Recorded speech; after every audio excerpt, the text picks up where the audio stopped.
مۆسا ئەگەر کەسێک بۆ نمونە من لە ئەوروپام زۆربەیانە لێرە کە سوکاریان دەمرێ تەرمەکانیان دەسووتێنرێ دەکرێت بە خۆڵەمێش و بڵاوی دەکەن بە هەوادا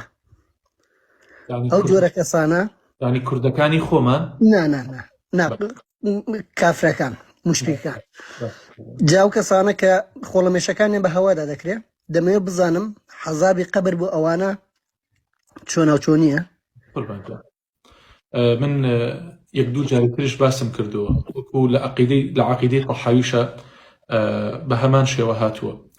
عذاب القبر موجود إنجا سواء قبر أم لم يقبر دفن أم لم يدفن إن الله على كل شيء قدير. خواهي جورا خوي تواناو دصلاتي بسر هموشتك هي بيويت كسيك لآگر دا سزا دا سزای ئەدا کەسێ بیەوێ لە ئاو دا سزای با سزای ئەدا کەسێکش بیەوێ لە گڵا سزای با سزای ئەدا کەواتە کەسێ شیاوی مستحقی شیا و مستحقی عذابی قبر بێت ئەگەر لە هەوایە بێ ئەگەر ئێسک و پرسکی نەما بێت خوای پەروەردگار على كل شيء قدير تواناو دەسەڵاتی بەسەر هەموو شتێکا هەیە بۆیە ئەوەیان لە دەسەڵاتی خوای پەروەردگارە خۆی چۆن عەزیەتێدا چۆن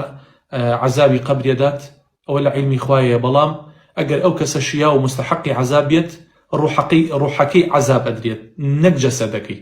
ڕوحەکەی عذاب ئەدرێت لە کۆتاییە ڕوحی ئەم کەسە بۆ کێ ڕوات بۆ دنیای بەرزەخە ڕوات.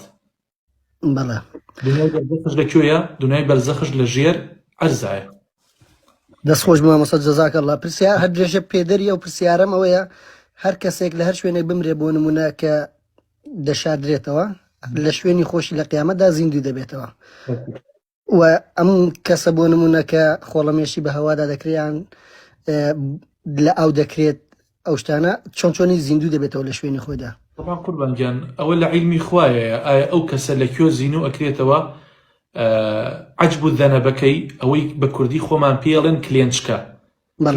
ئاخر فەقەڕاتی پشتایە ئەو کلێنچکەیە بە هیچ شێوازێک یعنی گەرمی ئەو ئاگرە هەرچەندێ زۆر بێت باشە خواکە بکێتە 300 پلە 500 پلە 1000 پلە 1000 پلەی گەرمیش 10,000 پلەی گەرمیش ئەو کلێنچکەیە ناتوێنێتەوە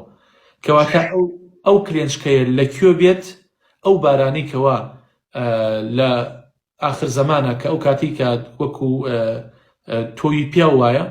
بەر ئەبێتەوە لە ئاسمان ئەداتە سەر ئەو کلێنچکانەیە پێغەمبەرە فەرمێ صلی الله عليه وسلم ئینسانەکان وەکو پاقلە چۆن سەر دەرەهێنن لە ئەرزەوە ئینسانەکانیش ئاوا لە گۆڕەکانیانەوە سەر دەرەهێنن کەواتە کلێنچکەکانیان عەجب و دەنەبەکانیان بکەوێتە کوێوە لەکوێیە بێت لەو شوێنە زنوبێ ئەکرێنەوە والله